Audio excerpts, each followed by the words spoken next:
Assalamualaikum warahmatullahi wabarakatuh. Saya Novan dari kelas ES5B dengan NIM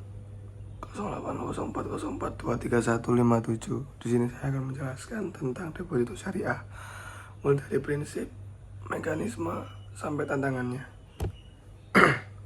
Yuk lanjut aja. Pertama, apa sih deposito syariah itu? Deposito syariah adalah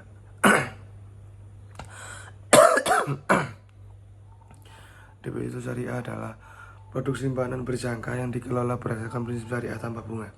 Sistemnya pakai akad mudharabah mutlaqah, yaitu kerjasama antara nasabah sebagai pemilik dana dan bank sebagai pengelola dana. Nah, dalam prinsip syariah ada beberapa hal penting. Yang pertama, menghindari riba dan transaksi yang tidak jelas. Dana nasabah dikelola untuk investasi halal.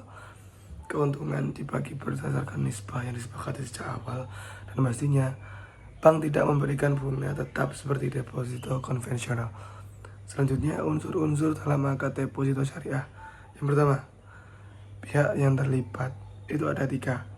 Nasabah sebagai sohibul mal, bank syariah sebagai mudharib, dan dewan pengawas syariah sebagai pengawas syariah yang memastikan semuanya sesuai aturan. Yang kedua, objek akadnya adalah dana investasi halal. Ada jangka waktu tertentu, misalnya 1, 3, 6, sampai 12 bulan atau sesuai kesepakatan. Sekarang kita masuk ke mekanisme pembagian keuntungan dan risiko. Yang pertama, nisbah atau rasio bagi hasil sudah ditentukan di awal dan disepakati dua pihak. Laporan hasil usaha wajib disampaikan secara transparan. Kalau terjadi kerugian itu ditanggung pemilik modal, kecuali kalau kerugiannya karena kelalaian bank. Dan ingat, gak ada bunga tetap yo. Keuntungan dibagi proporsional sesuai performa usaha. Untuk implementasi produknya, biasanya deposito syariah ini ditawarkan dalam bentuk mudharabah berjangka. Contoh, cocok banget buat investasi jangka menengah atau panjang.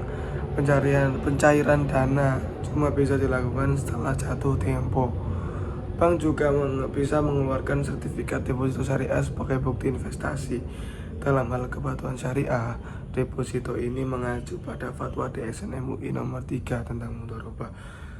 Dewan pengawas syariah bertugas memastikan semua transaksi, laporan, dan pengelolaan dana tetap sesuai syariah dan tidak digunakan untuk usaha haram. Terakhir, mari bahas tantangan dan rekomendasi pengembangan deposito syariah. Yang pertama, masyarakat masih banyak yang belum ngerti bedanya deposito syariah dan konvensional. Yang kedua, digitalisasi produk masih perlu dimaksimalkan. Yang ketiga, inovasi nisbah yang kompetitif juga penting biar nasabah makin tertarik. Dan tentu literasi masyarakat harus diperkuat. Jadi deposito syariah bukan cuma alternatif aman buat investasi, tapi juga selaras dengan nilai-nilai syariah yang mengutamakan keadilan dan transparansi.